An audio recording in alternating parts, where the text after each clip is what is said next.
With my colleague Anand Narasimhan. Welcome, Mr. Anurag Thakur. Let's have a huge round of applause for our next guest.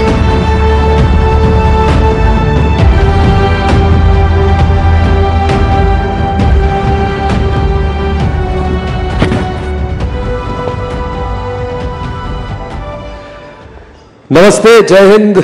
Anurag Thakur ji के लिए जरा जोरदार तालियां हो जाएं प्लीज। अनुराग जी, हाल कैसा है जनाब का? क्या ख्याल है आपका? 400 का पार होंगे हो।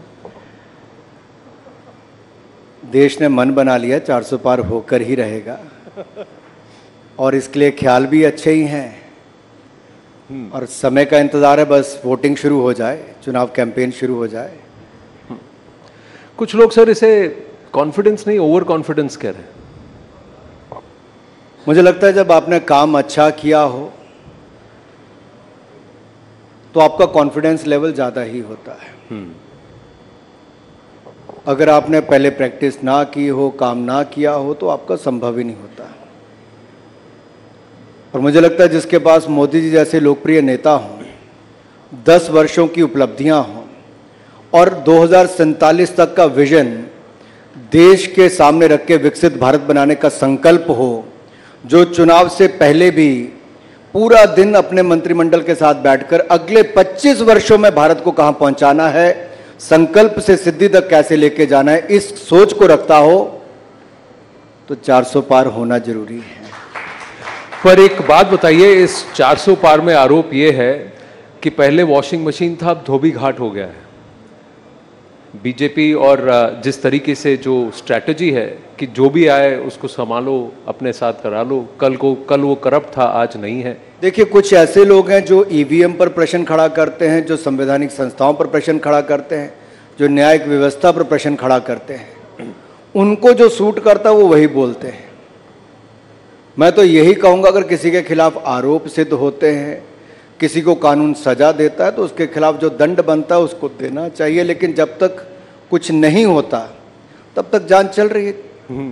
पर वो कुछ तब नहीं होता जैसे वो बीजेपी में आ जाते हैं, तब तक होता है जब तक बीजेपी में नहीं होता। ऐसा बिल्कुल भी नहीं है। ऐसे बहुत सारे उदाहरण होंगे जहां पर समय के साथ साथ, अब कई वर्षों में देखिए, नेशनल हेराल्ड में राहुल गांधी जी और सोनिया जी बेल पर हैं, लेकिन दूसरी ओर मनीष सिसोदिया जी, संजय सिंह जी, सत्येंद्र जैन जी जेल में हैं। कोई शराब घोटाले में जेल में है, कोई नेशनल हेराल्ड घोटाले पे बेल पे है। लालू यादव जी एक मामले में जेल में जाए, दूसरे मामले में जांच चल रही है। अरविंद केजरीवाल जी 9 सम्मन आने के बाद भी ईडी के सामने पेश नहीं होते, लेकिन राजनीति में आने से पहले बहुत ज्ञान कांग्रेस को बांटते थे, आज उन्हीं के साथ हाथ मिलाकर बैठे हैं। ये अरविंद केजरीवाल जी से इतना प्यार क्यों है? कहीं ना कहीं हर दिन किसी ना किसी बहाने उन्हें समन दिया जा रहा है। नहीं, बहाने नहीं, कारनामे के कारण दिया जाता है। एक ऐसा व्यक्ति जो झूठ की पराकाष्ठा, उनके झूठ दुनिया में सबसे ज्यादा कोई और सबसे सफाई के साथ बोलने वाला है तो उनका नाम है अरविंद केजरीवाल जी। राजनीति में आने से पहले कहा बेटी की कसम खाता हूं नहीं आऊंगा, फिर कहा बड़ी गाड़ी नहीं लूंगा, फिर कहा सिक्योरिटी नहीं लूंगा। सबसे बड़ी गाड़ी भी ली, 2 राज्यों की सिक्योरिटी भी ली, सबसे बड़ा बंगला भी लिया, शीश महल के रूप में बनाया भी, करोड़ों रुपए खाए भी, और जो कहते थे ईमानदारी के साथ सरकार चलाऊंगा, सबसे भ्रष्ट सरकार चलाने का रिकॉर्ड किसी के नाम पर है तो आम आदमी पार्टी और अरविंद केजरीवाल जी के नाम पर है। पंजाब में सरकार बनाते स्वास्थ्य मंत्री का इस्तीफा हो गया भ्रष्टाचार के चलते, दिल्ली का स्वास्थ्य मंत्री जेल चला गया भ्रष्टाचार के चलते, और दिल्ली का शराब मंत्री जिसको ईमानदारी का सर्टिफिकेट ये देते थे, आज कितने महीनों से जेल में बैठा है, बेल भी नहीं हो पा रही। पर वहां ये आरोप है कि क्योंकि दिल्ली में बीजेपी को हराया 2 बार, इसीलिए बीजेपी थोड़ा गरम है, इसीलिए इनके पीछे पड़ी हुई है। चुनाव में हमारा क्या है जी, जनता ने जिता दिया जी, लेकिन बीजेपी हमारे पीछे पड़ी है। नहीं, ऐसा ये ईडी के समन तब तक आते रहेंगे जब तक हम बीजेपी का बुलावा स्वीकार नहीं करेंगे। आनंद जी, ऐसा है, चुनाव में हार जीत चलती है। बीजेपी को पहली बार थोड़ी हारी। हम तो उस राजनीतिक दल से हैं कि जब जनसंघ के समय से जी जमानत बच जाती थी, तब जमानत के बचे हुए पैसे से भी हम पार्टी देते थे कि अच्छा जमानत तो बच गई, लेकिन जो विचार हम उस समय लेके चले थे कि धारा 370 हटाएंगे, 35A से मुक्ति दिलाएंगे, जम्मू कश्मीर में परमिट राज को खत्म करेंगे, ट्रिपल तलाक से मुक्ति दिलाएंगे, राम मंदिर बनाएंगे और CA का कानून लाएंगे, केवल एक दल भारत में ऐसा है जिसने जो कहा वो करके दिखाया है, अपनी विचारधारा से हटके नहीं। हम अपनी विचारधारा से टस से मस नहीं हुए और इसीलिए जनता ने 2 सीट वाली पार्टी को 282 भी जिताई, 303 सीटें भी जिताई और अब की बार 400 पार करके भी दिखाएंगे। देखिए, ये जो आप कॉन्फिडेंस कह रहे हैं ना जनता का, this is being represented very differently in the western media. Harvard has come out and said कि the coming elections are not a good thing for democracy, it's a worry. Harvard की एक latest study आई है। V-Dem कहता है कि हम एक electoral autocracy हो गए। ये विदेशी मीडिया को आपसे इतना प्रेम क्यों है? मुझे लगता है गुलामी की मानसिकता से हम सबको बाहर निकल जाना चाहिए। आज दुनिया भारत की ओर देख रही है कि भारत ने मापदंड क्या तय कर रहा है। जब कोविड के समय दुनिया के बड़े बड़े देश जो नहीं कर पाए, जो कहते थे यही विदेशी मीडिया कि भारत में करोड़ों लोग मर जाएंगे महामारी और भूखमरी के कारण, आज मैं इस मंच पर कह रहा हूं मोदी का नेतृत्व था, महामारी से भी बचाया, भूखमरी से भी बचाया, 2 वैक्सीन भी बनाई, 220 करोड़ वैक्सीन मुफ्त में लगाई भी और 80 करोड़ लोगों को मुफ्त में अनाज पिछले 3 साल तो दिया ही, अगले 5 साल की गारंटी भी मोदी की गारंटी है।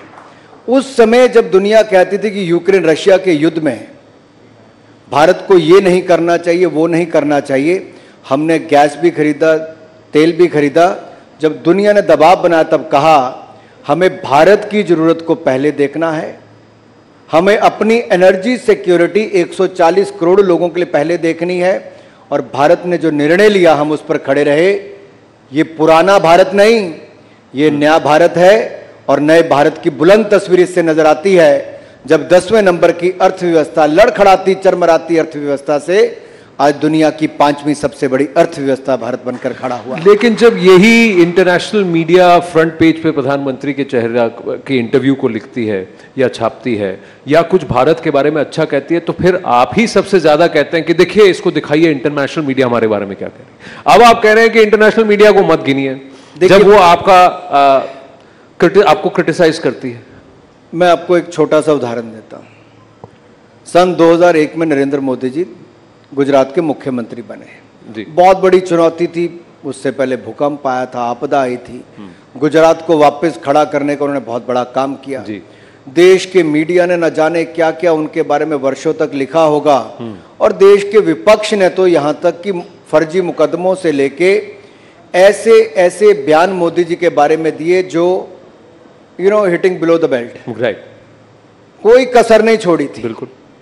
लेकिन किसी ने कितने भी प्रयास किए हों, कितनी भी गाली निकाली हो, नरेंद्र मोदी जी का पर्सनैलिटी ही ऐसी है, उनका काम ही ऐसा है कि वो गाली को भी अपने पक्ष में कैसे लाकर खड़ा कर दिया, ये मोदी जी ने दिखाया, क्योंकि उनका काम बोलता था।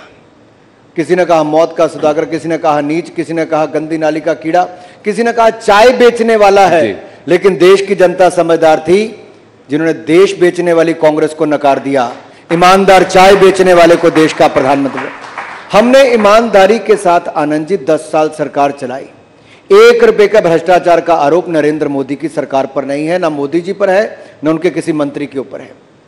और हम आगे के लिए भी जनता को विश्वास दिलाते हैं, ईमानदारी के साथ देश को आगे बढ़ाएंगे, 5वें पर नहीं रुकेंगे। दुनिया की तीसरी सबसे बड़ी अर्थव्यवस्था हम भारत को बनाएंगे। लेकिन खेल नैरेटिव्स का भी है अनुराग जी। देखिए, you are the information and broadcasting minister, तो इसलिए मैं वापस आपसे पूछूंगा कि अंतर्राष्ट्रीय अकेडमियां आज भी भारत को जिस नजर से देखती है, वहां ये कहती है कि मोदी सरकार के अंदर ये एक इलेक्टोरल ऑटोक्रेसी हो रही है, यानी कि डेमोक्रेटिक तानाशाही।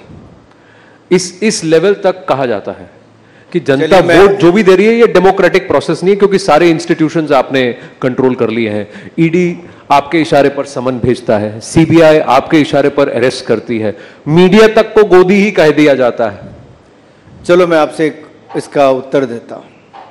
पहली बात तो जांच एजेंसियां स्वतंत्र हैं, किसी को भी भ्रष्टाचार के मामले में बुला सकती हैं। दूसरी बात ये कहता हूं, आप में से किसी को ईडी का नोटिस आया? यहां पे सब साफ बैठे हैं। ईमानदार बैठे हैं। अब जिसने गलत काम किया होगा उसको ईडी का नोटिस आएगा।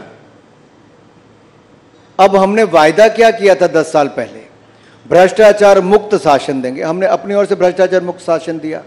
हमने कहा था भ्रष्टाचारियों के खिलाफ कड़ी कार्रवाई करके दिखाएंगे।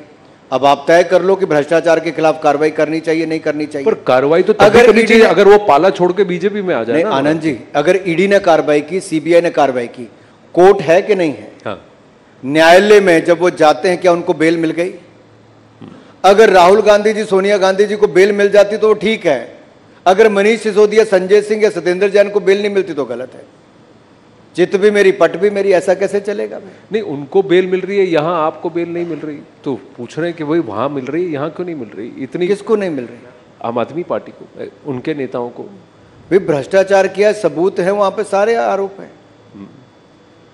अब ये तो मैं और आप किसी चैनल पे बैठ के तय नहीं कर सकते किसको बेल देनी किसको नहीं देनी। ये न्यायिक प्रक्रिया है। मुझे तो अपने देश के कानून पे विश्वास है, न्यायालय पे विश्वास है, न्यायपालिका पे विश्वास है। नहीं, ये जो प्रोसेसेस को कंट्रोल करने की बात है, हिमाचल में जो हलचल हुई, अब आप देख रहे हैं 15 महीने में वहां सरकार डगमगा रही है। वहां भी कहीं ना कहीं दोष बीजेपी को दिया जा रहा है कि भाई हमें नहीं चुना तो तुम्हारी सरकार भी नहीं चलने देंगे। घर आपसे ना संभल पाए, आरोप पर हम पे लगाए। पिछले 9 महीनों से उनके विधायक एक के बाद दूसरा आरोप लगाता था कि मुख्यमंत्री सुनता नहीं है, जो वायदे किए वो पूरे होते नहीं हैं, उनके काम अपनी सरकार में होते नहीं थे, सरकार में अहंकार घमंड पूरा भरा हुआ था। और ये सरकार बनने के पहले दिन मुख्यमंत्री ने कहा कि हमने 97% हिंदू जहां रहते हैं हिंदुओं को हराकर ये सरकार बनाई है। ये घमंड और अहंकार था। फिर जो वायदे किए थे कि 1500 रुपये नारी शक्ति को देंगे, वो 1500 रुपया महीना नहीं दिया, 15 महीने बीत गए। वो 24 लाख महिलाएं प्रदेश की पूछती कि 1500 रुपया महीना कहाँ है। 5 लाख युवाओं को कहा था सरकारी नौकरी देंगे, नहीं दी। वो पूछते हैं सरकारी नौकरी कहाँ है। इन्होंने कहा था 2 रुपये किलो गोबर, 100 रुपये लीटर दूध खरीदेंगे, नहीं दिया। 600 करोड़ रुपया स्टार्टअप फंड के लिए देना था, नहीं दिया। इन्होंने कहा था बागवानों को उचित दाम देंगे, मुंह मांगे दाम देंगे, नहीं दिए। यहां तक कि सेब और फल और उनको नदी और नालों में बहाने की नौबत आ गई। अब ये सरकार का दुखड़ा और रोना, ये दुख भरी दास्तान मैं आपको क्या सुनाऊं। ये सुख की सरकार नहीं, ये दुख भरी दास्तान थी इनकी। पर आपने कहा कि कांग्रेस ने कोई बातें पूरे नहीं किए, लेकिन जनता ने वोट तो कांग्रेस को दिया, बीजेपी को नहीं दिया था। 6 विधायक गए हैं। ऐसा तो नहीं कि पूरी की पूरी सरकार वहां पर रिवोल्ट हो गई। कहा यह जा रहा है कि बीजेपी जहां पर भी स्थिर नहीं है या आउट हो जा रही है, आज की तारीख में वो ऐसा कर रही है कि वहां की लोकल सरकारों को अस्थिर कर रही है। ये आरोप सही है कि गलत है? देखिए, बिल्कुल भी नहीं, बिल्कुल भी नहीं। आखिरकार हमने क्या कहा? हमने तो कुछ नहीं कहा। अगर सरकार में इतना दम होता, उनको लगता कि उनके पास मेजॉरिटी है, तो क्यों नहीं वोट करवाया? क्यों आनंद फानंद में फाइनेंस बिल पास करवा दिया? क्यों हाउस एडजॉर्न कर दिया? क्यों नहीं वोटिंग तक लेकर गए? कांग्रेस को उस समय भी लगता था कि उनकी सरकार अल्पमत में आ गई है, अपना चेहरा बचाने के लिए किया है। और स्पीकर ने जिस तरह से उनको सस्पेंड किया, वो अपने आप में एक प्रश्न चिन्ह उसके ऊपर खड़ा करता है। लेकिन अब जनता के बीच में जाएंगे, 6 की 6 सीटें वो भी जीतेंगे और लोकसभा की सीटें जीतकर भी, हमने पहले भी 4 की 4 जिताई थी, अब की बार फिर 4 की 4 हिमाचल से भी जिताएंगे और देश में 400 पार करके भी दिखाएंगे। हिमाचल की हलचल की बात कर रहे हैं तो विक्रमादित्य जी की बात याद आई मुझे कि वो रामलला की प्राण प्रतिष्ठा में गए थे। बीजेपी के बहुत सारे नेताओं को किसी को भी न्योता नहीं मिला, सबको कहा गया आप बाद में जाइए। जिनको न्योता मिला, आधे से ज्यादा ने जाने से मना कर दिया राजनीतिक पार्टियों में से। विक्रमादित्य जी वहां गए, वैसे ही हलचल शुरू हो गई कि हिमाचल में कुछ होने वाला है। ऐसा क्यों है? क्या कोई बीजेपी में ना होकर राम मंदिर की प्राण प्रतिष्ठा में नहीं जा सकता था? इस पे मुझे लगता है जितनी राजनीति जितने हल्के स्तर तक लोगों ने की है, वो बहुत दुर्भाग्यपूर्ण है। मुझे लगता नहीं दुनिया का कोई ऐसा देश होगा जहां पर जो बहुसंख्यक होंगे उनको 500 वर्ष तक अपने ही देश में इंतजार करना पड़ा हो।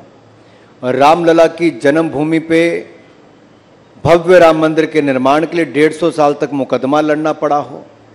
लेकिन हमने इंतज़ार भी किया, मुकदमे भी लड़े और जो कहा था वो करके भी दिखाया। रामलला की जन्मभूमि पे भव्य राम मंदिर बनाकर भी दिखाया है, प्राण प्रतिष्ठा भी करवाई। हमने निमंत्रण सबको दिया। बहुत सारे लोग चुनावी राजनीति के चक्कर में नहीं आना चाहते थे, बहुत लोगों ने मुंह फेर लिया, लेकिन कुछ लोग आए। मैं स्वागत करता हूं अगर वो आए हैं। मुझे लगता है इसको राजनीतिक रूप से नहीं देखना चाहिए, इसको आस्था के रूप पर से। राजनीतिक रूप से ही देखा जा रहा है। बीजेपी पर आरोप है कि पहले राम की राजनीति की, सरकार बनाया, बहुमत बना, पार्टी ग्रो हुई, अब मंदिर बन गया तो मंदिर की भी राजनीति कर रहे हैं। नहीं, हमारे लिए मंदिर की राजनीति करने की आवश्यकता नहीं। हमने हर बार अपने संकल्प पत्र में लिखा कि 370 भी हटाएंगे, 35 से भी, ट्रिपल तलाक भी कहा, भव्य राम मंदिर के निर्माण की बात भी हमने कही। जब हम नहीं बना पाते थे, पूर्ण बहुमत नहीं मिलता था, कोर्ट का निर्णय नहीं आता था, तब तो आप जैसे बड़े पत्रकार हमसे भी पूछते थे, क्योंकि विपक्ष के लोग कहते थे कि बीजेपी वाले कहते हैं रामलला हम आएंगे, मंदिर वहीं बनाएंगे, लेकिन तारीख नहीं बताएंगे। तो तब तो आप तारीख पूछते थे। अब हमने तारीख भी दे दी, निमंत्रण भी दे दिया, तब क्या हुआ? तब कहा गया कि बीजेपी से पॉलिटिसाइज कर रही है, इसको पॉलिटिकल इवेंट बना दिया है। हमने केवल एक मंदिर नहीं, भव्य और दिव्य सोमनाथ धाम भी बनाया, भव्य और दिव्य केदारनाथ धाम भी बनाया, भव्य और दिव्य काशी विश्वनाथ धाम भी, और भव्य और दिव्य महाकाल लोक भी, और अब भव्य और दिव्य अयोध्या धाम में भव्य राम मंदिर का निर्माण भी करवाया है। ये आस्था के केंद्र है, ये आस्था के केंद्र है। लेकिन अब आधारभूत ढांचा, इंफ्रास्ट्रक्चर यहां पे अच्छा बनाने के साथ यहां पे अर्थव्यवस्था के केंद्र भी बने, रोजगार स्वरोजगार के अवसर मिले। तो मुझे लगता है अगर आप बौद्ध सर्किट देखोगे, बुद्ध सर्किट को देखोगे, करतारपुर कॉरिडोर को देखोगे, हेमकुंड साहब तक रोपवे को देखोगे, ये सब किसने किए? मोदी जी ने किए। आजादी के समय पंडित नेहरू जी ने निर्णय नहीं कर पाए, करतारपुर कॉरिडोर नहीं था उस समय करतारपुर। अब पंजाब में से दूरबीन लगा के हमारे सिख भाई गुरुद्वारा साहब के दर्शन वहां पे करते थे। ये मोदी सरकार को 70 साल के बाद निर्णय लेना पड़ा, तब जाके करतारपुर कॉरिडोर बना। हेमकुंड साहब का कभी जाके देखिए, हमारे भाई यहाँ पर बैठे हैं, सच पूछिए कितनी कठिन यात्रा है वहां के लिए, लेकिन रोपवे से उसको आसान बना दिया गया। इसी तरह से बाकी जगह के लिए भी जब इंफ्रास्ट्रक्चर आपका बन रहा है, फर्क कहां पड़ता है आनंद जी? केवल आप देखिए, आज मंदिर की बात करते हैं, मंदिर बनाया, लेकिन आप ये मुझसे क्यों नहीं पूछते कि अच्छा पहले एयरपोर्ट कितने थे, आज एयरपोर्ट कितने, पहले मेडिकल कॉलेज कितने थे? लेकिन मैं आपके सामने देश को बताना चाहता हूं, सिर्फ 74 एयरपोर्ट थे 2014 में, आज 150 एयरपोर्ट हैं। केवल 384 मेडिकल कॉलेज थे, आज 710 मेडिकल कॉलेज हैं। केवल 500 यूनिवर्सिटीज थी, आज 1100 यूनिवर्सिटीज है। केवल 16 IIT थे, आज 23 IIT थे। कल 12 IIM थे, आज 19 IIM हैं। हमारे यहाँ पर केवल 5 शहर मेट्रो से जुड़े थे, आज 20 शहर मेट्रो से जुड़े हैं। पहले 96,000 किलोमीटर नेशनल हाईवेज थे, आज 1.5 लाख किलोमीटर नेशनल हाईवे हैं। पहले 3,20,000 किलोमीटर ग्रामीण सड़कें थी, आज 6,75,000 किलोमीटर ग्रामीण सड़कें हैं, जो कांग्रेस 60 साल में नहीं कर पाई, हमने 10 साल में करने का काम किया है। आप पूछिए ना मुझसे विकास की बात, इनके समय 10 साल में 10वें नंबर पे अर्थव्यवस्था खड़ी रही, हम 5वें नंबर पे लाए हैं। इनका कालखंड पूरा 2G घोटाला, कॉमनवेल्थ गेल घोटाला, अंतरिक्ष घोटाला, अगस्ता वेस्टलैंड घोटाला, कोयला घोटाला, घोटाले पे घोटाला था। अब हमने घोटालों की जांच की शुरू की, तो आप मुझसे जांच से बाहर नहीं आ रहे हैं। यह फर्क है दो सरकारों का। इनके समय कोई बड़ा आयोजन नहीं होता था, कोई बड़ा अलायंस नहीं होता था। Today I can say Modi is a man of alliances. International solar alliance की बात करें, ग्लोबल बायोफ्यूल अलायंस की बात करें, हमारे इंटरनेशनल बिग कैट अलायंस की बात करें, योग और आयुर्वेद को जो दुनिया के स्तर पे लेकर गए, वैश्विक पहचान दिलाई, वो कौन आज से पहले कर पाया था? कोई नहीं। हमने G20 की अध्यक्षता की, हो सकता था दिल्ली में ही करते, देश के 60 शहरों के 200 स्थानों में की। भारत की कला, संस्कृति, अपनी परंपराओं को दिखाने का काम दुनिया को किसी ने किया है तो नरेंद्र मोदी ने किया है। वो खड़े हो सकते थे, बैकड्रॉप पे कुछ भी हो सकता था, लेकिन नालंदा यूनिवर्सिटी के साथ हमारे हजारों वर्ष के इतिहास को दिखाने का काम किया। व्हील्स ऑन टेम्पल का दिखाकर जी। हमारे हजारों साल की संस्कृति को दिखाने का काम किया। जिस टेबल पे हम बैठे थे, जिस पे मैं बैठा था, वो तो बालाघाट लिखा था। अब आधों को पता नहीं होगा बालाघाट है कहाँ पे, लेकिन मध्य प्रदेश और महाराष्ट्र के बॉर्डर पे जहाँ पे नक्सलवादी इलाका है, उसको भी वहाँ पे रखा। लेकिन उसकी और क्या विशेषताएं हैं। ये नरेंद्र मोदी जी जिस तक जहाँ तक सोचते हैं, जो आपका मीडिया का सेंटर बना था, कोई हिमालयन रेंज को दिखाया था, अलग अलग पर्वत थे, अलग अलग नदियों के नाम पे रखा था। कौन सोचता था ऐसे? कोई नहीं। ये व्यक्ति बिल्कुल अलग सोचते हैं। नेतृत्व ऐसा है जो देश की कला, संस्कृति, परंपराएं, इनको भी तो बचाते ही हैं, लेकिन आधुनिक युग में टेक्नोलॉजी का उपयोग होकर ट्रांसपेरेंसी, अकाउंटेबिलिटी कैसे आ सकती है, ये पारदर्शिता हमारी सरकार में जवाबदेही देखी गई। जब हमने जनधन आधार मोबाइल को लाए, डीबीटी करके दिखाया, तो आज 43 करोड़ बैंक खाते भी खोले तो उसमें सीधा पैसा भी भेजते हैं। अगर 34 करोड़ मुद्रा लोन मिले, 27 लाख करोड़ रुपया बगैर गारंटी के गरीब व्यक्ति को मिला, तो वहीं पे 80 लाख स्वनिधि योजना का ऋण हमारे रेडी फड़ी वालों को मिला, जो लाखों करोड़ रुपया क्यों मिला? इसलिए मिला कि अपना रोजगार स्वरोजगार खड़ा कर सके। आज वो अर्थव्यवस्था को एक अपना योगदान दे पाते हैं। वन डिस्ट्रिक्ट वन प्रोडक्ट कहने के लिए आपके लिए एक योजना होगी, लेकिन वोकल फॉर लोकल पर जब मोदी जी ने पिछले हमारे फेस्टिवल सीजन में कहा कि लोकल को खरीदिए, 4 लाख करोड़ रुपए की सेल हुई। ये आप कल्पना भी नहीं पहले कर सकते थे। आज देश का प्रधानमंत्री कहता है तो लोग उस दिशा में काम करते हैं। ये बदलाव है आज देश में। लेकिन अगर आप ये सब कह रहे हैं तो कहा जा रहा है कि एक शक्ति है, इसको नष्ट करना है। ये शक्ति कौन है? अब शक्ति की बात आई है तो हम तो हर नारी में शक्ति देखते हैं, हर महिला में, हर बेटी में, हर बहन में शक्ति देखते हैं। और मैं ये कहना चाहता हूं, सनातन की भक्ति ही शक्ति में है। लेकिन कुछ लोग हैं जो सनातन को कुचलना चाहते हैं, कुछ लोग हैं वो शक्ति से लड़ना चाहते हैं। लोग तो शक्ति की पूजा करते हैं लड़ने के लिए, लेकिन कुछ लोग शक्ति के खिलाफ भी लड़ना चाहते हैं। ये कुछ लोगों का मानसिक दिवालियापन हो सकता है, लेकिन इनकी सोच जैसी भी हो, सनातन को कुचलने की हो, हिंदू को खत्म करने की हो, शक्ति के साथ भिड़ने की हो, ना सनातन को कुचल पाया है, ना कोई सनातन को कुचल पाएगा, ना शक्ति को कोई दबा पाया है, ना शक्ति को कोई दबा पाएगा।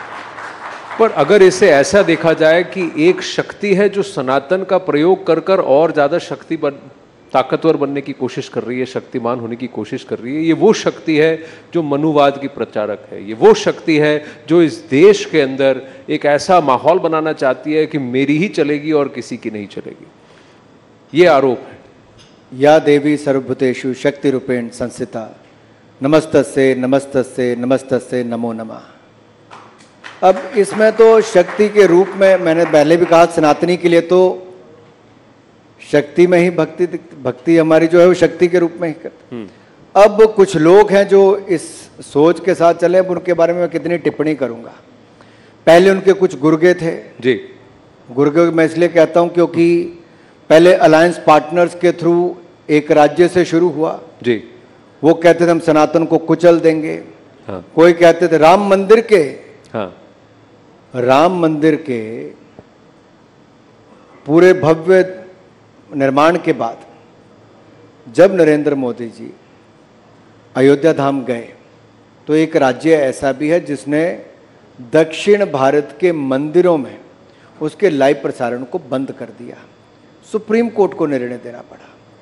क्या आज हमें भारत में अपने मंदिर में आस्था के केंद्रों पर इस तरह से कोई राज्य की सरकार करे तो क्या उचित है? और उनके ही नेता मुख्यमंत्री के पुत्र कहते सनातन को जड़ से खत्म कर देंगे, गंदी गंदी बीमारियों के साथ उसको जोड़ के देखते हैं। ये क्या सोच है? और राहुल गांधी जी चुप बैठते हैं। फिर उनके दूसरे मंत्री जो घोटाले में 2G में उनका नाम आया था वो बोलते हैं। इसके बाद इनके मुख्यमंत्री पहले हिमाचल प्रदेश के बोलते हैं कि हम तो हिंदुओं को हरा कर आए हैं। फिर संदेश खली में शक्ति को कुचलने का, अपमानित करने का काम एक महिला मुख्यमंत्री के नाक तले होता है और संरक्षण उस नेता को देती है जो उसके पार्टी से सीधा जुड़ा है। संदेश खली का संदेश आज देश की गली गली तक गया है, लेकिन संदेश ये क्या है कि एक महिला मुख्यमंत्री भी महिलाओं को सुरक्षित नहीं रख पाई, उसके रहते उनकी अस्मिता लुटी, उनके घर बार लुटे, उनके साथ जो खिलवाड़ किया गया। अगर देश का मीडिया नहीं जागा होता, हमने आंदोलन नहीं किए होते, भारतीय जनता पार्टी सड़कों पे ना निकली होती, तो ममता जी की नाक के तले संदेश खाली में खेल होता। अनुराग जी, आरोप यह है कि संदेश खाली तो एक छोटा एक टापू है और जहां पर यह प्रताड़ना कई सालों से चल रही है, उसके बगल में सोना खाली था। बीजेपी ने विषय तब उठाया जब चुनाव सर पर आए थे। आपने मंदिरों की बात की, सनातन धर्म की बात की। कर्नाटक में यही HRNC एक्ट चल रहा है जिसमें बीजेपी के शासन में भी चल रहा था। 4 धाम जब प्रोजेक्ट आया था, वो इलेक्शन से पहले उसको सरकार ने कहा कि हम अपना हाथ पीछे हटा रहे हैं, हम वापस उसको दे रहे हैं। तो ये जो मंदिरों का कंट्रोल है, जब बीजेपी की सरकार है तो सही है, लेकिन दूसरी सरकारें हैं तो गलत है। नहीं, देखिए मैं आपको बड़ा स्पष्ट थोड़ा वॉक द टॉक। आपने तो वही कह दिया जो खड़गे जी कह के गए थे किसी मंच पे। उन्होंने कहा हाँ ये तो वर्षों से चलता था। तो क्या करें, महिलाओं के खिलाफ अत्याचार होने दें? नहीं, अगर आप इससे सहमत है ना, नहीं, तो मैं बड़ी चिंता का विषय है। आरोप आप पर, अगर आप खड़गे जी के साथ सहमत हैं कि शक्ति के खिलाफ ऐसा होता है महिलाओं के खिलाफ, मेरा तो एक ही है मत सर, लोगों को अच्छा लगे बुरा लगे, मैं यहाँ जो तिरंगा है इसी के साथ हूँ, इस भारत के साथ हूँ। लेकिन प्रश्न ये है कि वहां जो हो रहा था वो तो आपने चुनाव से 60 दिन पहले उसे उठाया। जब बीजेपी की सरकार कर्नाटक में थी, तब कर्नाटक के मंदिरों पर से फिर से वही वसूली, वही टैक्स होती थी, जिसको कि आज बीजेपी विपक्ष में रहकर जजिया कह रही है। मैं आपको बहुत क्लियर करके कह रहा हूं। पहले तो संदेश खली पे आता हूं, जहां पे आपने महिला शक्ति की बात की। देखिए अंतर क्या है, एक तरफ वो सरकार है जो महिलाओं के खिलाफ अत्याचार होता आंखें मूंद करके बैठी है, दूसरी ओर हमारी सरकार, नरेंद्र मोदी जी की सरकार है जो नारी शक्ति बंधन बिल लाके 33% आरक्षण विधानसभा से लेकर लोकसभा तक सुनिश्चित करती है। बाकी लोग लॉलीपॉप दे रहे थे, नरेंद्र मोदी जी ने 33% आरक्षण देने का काम किया है। लेकिन 33% बीजेपी ने अभी तक नहीं दी। हमने लटकाया चुनाव में क्या 33% महिलाओं को टिकटें बीजेपी ने लोकसभा के लिए अभी तक पूरा टिकट डिस्ट्रीब्यूशन हुआ कहां है? लटकाना, भटकाना, अटकाना ये कांग्रेस का काम था। हमारा पहला राजनीतिक दल है जिसने अपनी पार्टी में आरक्षण दिया है महिलाओं को, ऑफिस बेरर में भी और पूरी बॉडी में भी भारतीय जनता पार्टी ने दिया।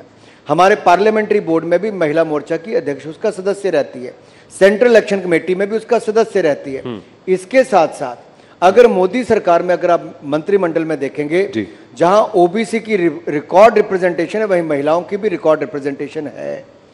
अब मैं वापस आता हूं कि मोदी सरकार ने महिलाओं के लिए क्या किया। सबसे बड़ी बात है, महिला की दिनचर्या में पहला क्या काम? शौचालय नहीं था, गैस सिलेंडर नहीं था, पानी नहीं था, दवाई नहीं थी, अनाज की कमी थी। अब 10 साल में क्या हुआ? 10 साल में 12 करोड़ शौचालय बनाकर दिए हैं, 13 करोड़ घरों को नल से जल दिया है, 10 करोड़ बहनों को रसोई गैस का सिलेंडर और चूल्हा मुफ्त में दिया, 5 लाख की दवाई मुफ्त में दिलाई और अनाज की कमी को भी पूरा किया, जब अनाज मुफ्त में देने की गारंटी पहले भी दी और अगले 5 साल की गारंटी भी दे दी।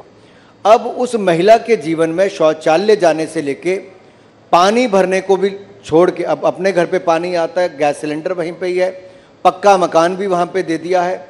ये पहले नहीं आना था आनंद जी। महिला को स्वाभिमान के साथ जीना, उसको मान सम्मान देना, ये नरेंद्र मोदी की सरकार ने किया है।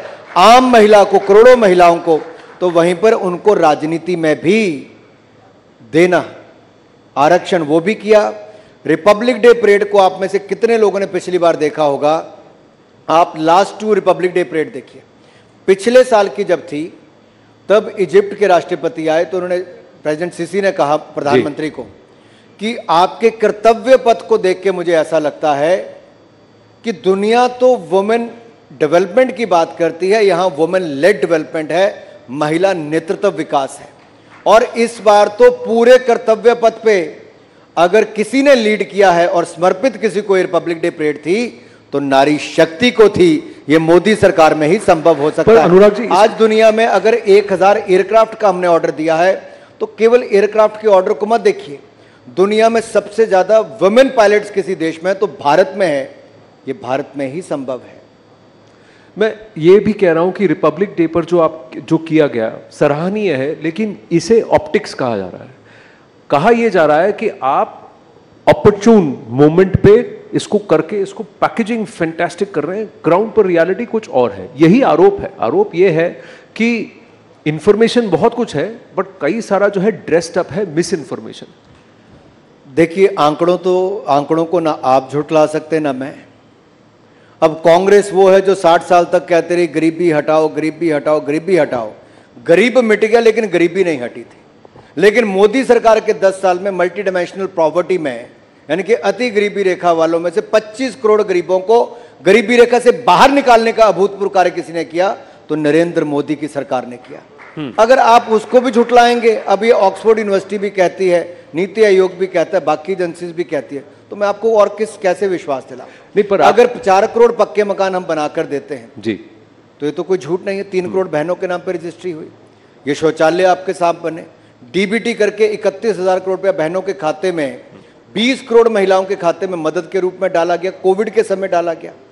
अब ये आंकड़े नहीं, ये तो एंट्रीज हैं। ठीक है, आप जो कह रहे हैं आपकी बात अब जनता मानती कि नहीं, जनता को डिसाइड करने दीजिए। अब सीए के नोटिफिकेशन को देखिए, जो एक्ट था CA amendment act 2019, Amit Shah ji आने वाले हैं और ये नोटिफिकेशन और इस एक्ट को लाने का काम भी आपकी सरकार ने किया, श्रेय आपको जाता है। 2020 में एक्ट पास हुआ पार्लियामेंट में, श्रेय आपको जाता है। लेकिन इसकी रूल्स की नोटिफिकेशन 5 साल बाद, करीब 4.5 साल बाद अभी आई है, तो वो भी चुनाव से ठीक पहले।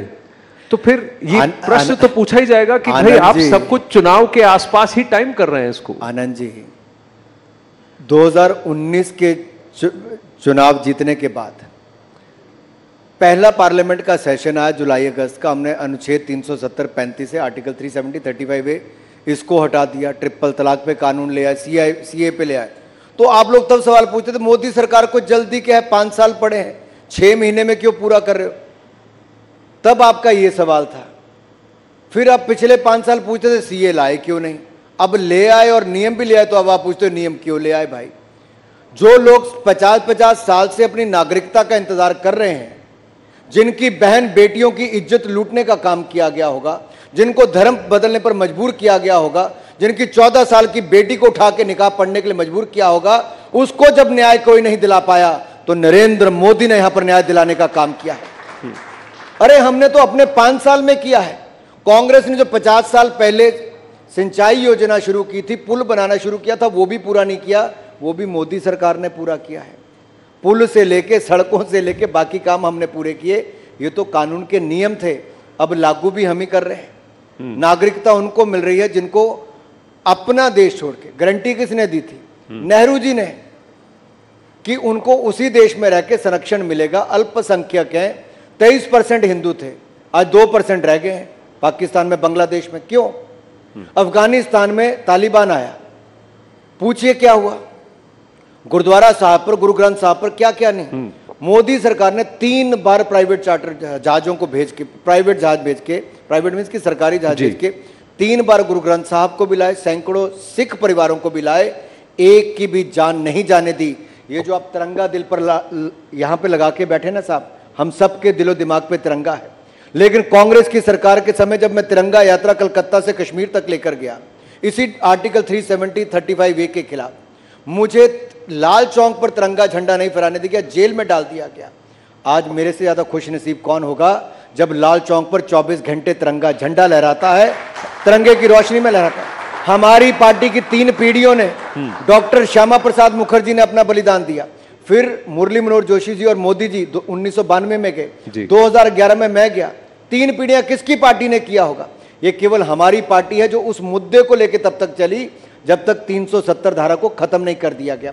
तिरंगे की बात मैं यहां तक करना चाहता हूं, विदेश में बैठे लोग आज इसलिए गर्व के साथ तिरंगा उठाते हैं, इंडियन पासपोर्ट को आप लोग बाहर जाके दिखाते हैं, क्योंकि ऑपरेशन गंगा की सफलता 27,000 भारत के विद्यार्थी और नागरिकों को ऑपरेशन गंगा के तहत यूक्रेन की युद्ध भूमि से कोई निकाल कर लाया तो नरेंद्र मोदी जी के कारण संभव हो पाया है। अफगानिस्तान से, नेपाल से, सीरिया से, लीबिया से ये तब संभव हो पाया अलग अलग ऑपरेशंस के माध्यम से। और कोविड के टाइम पे तो लाखों भारतीयों को स्वदेश सुरक्षित वापस लाए, ये संभव नहीं था जी। आज हर भारतीय की जान, उसका महत्व है, ये पहले नहीं होता था। ये मोदी है तो मुमकिन है। और आज तिरंगे का ही समय है जी, यही समय है, सही समय है। मोदी सरकार का तीसरी बार आने का भी यही समय है।